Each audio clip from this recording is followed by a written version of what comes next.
22대 국회 원구성 대치로 파행을 빚던 상임위원회 회의들이 오늘부터 국민의힘의 참석으로 정상화 수순을 밟고 있습니다. 하지만 여야는 주요 쟁점 현안을 두고 입장차가 큰 만큼 치열한 공방을 벌일 것으로 보이는데요. 국회 취재기자 연결해서 알아보겠습니다. 정윤용 기자. 네, 국회입니다. 네, 오늘 열리는 상임위와 주요 현안 어떤 것들이 있는지 자세히 전해주시죠.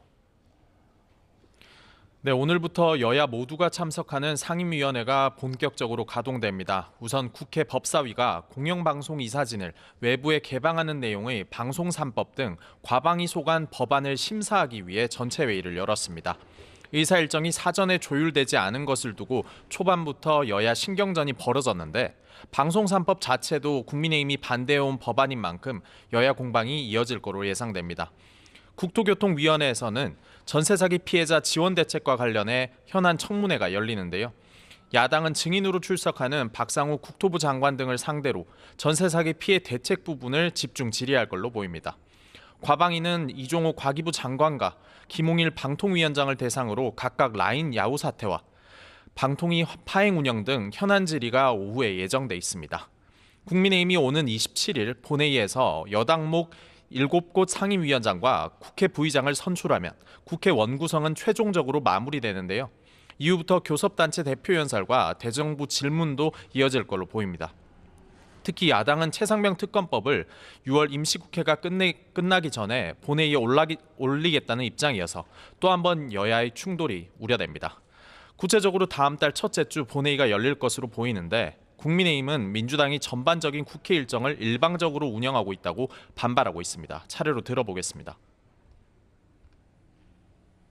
22대 국회 들어서서 저희가 또 총선할 때 공약으로 최혜병 특검법 바로 저희가 발의해서 통과시키겠다라고 하는 것을 대국민 약속을 했기 때문에 상호 존중을 기반으로 여야가 합의한 대로 의사일정을 진행하고 서로를 존중하며 회의를 진행하는 것이 민주당이 줄기차게 외쳐온 국회 정상화의 진정한 모습일 것입니다. 네, 국민의힘 당권 경쟁 소식도 알아보겠습니다. 한동훈 전 비상대책위원장을 겨냥한 견제가 계속되고 있다고요?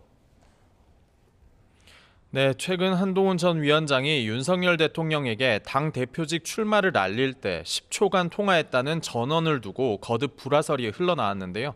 한 전 위원장은 방송 인터뷰에서 대화하는데 10초로 되겠냐며 이 같은 주장은 낭설이라고 일축했습니다. 오히려 자신이 당대표가 되면 당정 관계가 훨씬 건강해질 거고 서로 존중하는 관계가 될 거라고 강조했습니다. 한 전 위원장이 던진 제3자 추천 최상병 특검법으로 당권 경쟁 초반 친한데 반한 구도가 형성되는 분위기인데요. 친윤계 의원은 YTN과 통화에서 한 전 위원장이 최상병 특검법에 원론적 참석 입장을 밝힌 것을 두고 당내 반발이 크다며 당원 여론에도 영향을 미칠 것이라고 분석했습니다. 정권을 흔들려는 민주당의 노림수에 말려드는 것 아니냐는 지적입니다. 반면 친한계인 장동혁 의원은 라디오 인터뷰에서 한 전 위원장이 제시한 특검 법안이 국민 눈높이에 맞는 대안이라고 강조했습니다. 오히려 더 이상 민주당에 끌려다니지 않고 특검에서 빠져나와 민생 이슈로 나아갈 수 있다는 겁니다. 이런 가운데 오늘 6.25 74주년을 맞아 윤상현, 나경원 의원 등이 이른바 핵무장론을 띄웠습니다. 나 의원은 이제는 핵무장을 해야 할 때라고 했고 윤 의원은 당장은 핵무장이 어렵다면서도 제한적 의미의 핵무장 가능성을 주장했습니다. 한 전 위원장은 국제 제재를 고려해 핵무장을 할 수 있는 잠재적 역량을 갖추는 게 필요하다는 입장을 밝혔습니다. 네, 민주당 소식도 알아보겠습니다. 차기 지도부는 이재명 대표의 연임론에 힘이 실리는 분위기죠. 네, 민주당은 내일 차기 지도부를 선출할 전당대회 준비위원회와 선거관리위원회를 꾸립니다. 내일 결정될 전준 위원장은 구체적인 전당대회 일정을 공식화할 걸로 보입니다. 다음 달 초부터는 후보 등록이 본격화할 전망인데요. 아직까지는 이재명 대표의 단독 출마 가능성도 제기되고 있습니다. 이 대표는 어제 당 대표직에서 사퇴했고 사실상 연임 도전을 시사하며 고심에 들어갔는데요. 친명 좌장으로 불리는 정성호 의원은 이 대표가 연임에 나설 수밖에 없는 상황이라며 이 대표 리더십을 부각했습니다. 들어보겠습니다. 윤석열 정부의 무도함과 폭정을 막아내고 또 새로운 정책적 대안을 만들려고 하면 확고한 리더십이 있어야 되는데 일단 당원들의 지지를 이재명 대표가 강력히 받고 있고 김병주, 강선우 의원 등이 잇따라 최고위원 출사표도 던졌는데요. 친명계로 분류되는 인사들만 나오는 분위기가 이어지면서 일극 체제 강화로 당의 외연 확장이 어려울 수 있다는 우려도 나오고 있습니다. 지금까지 국회에서 전해드렸습니다.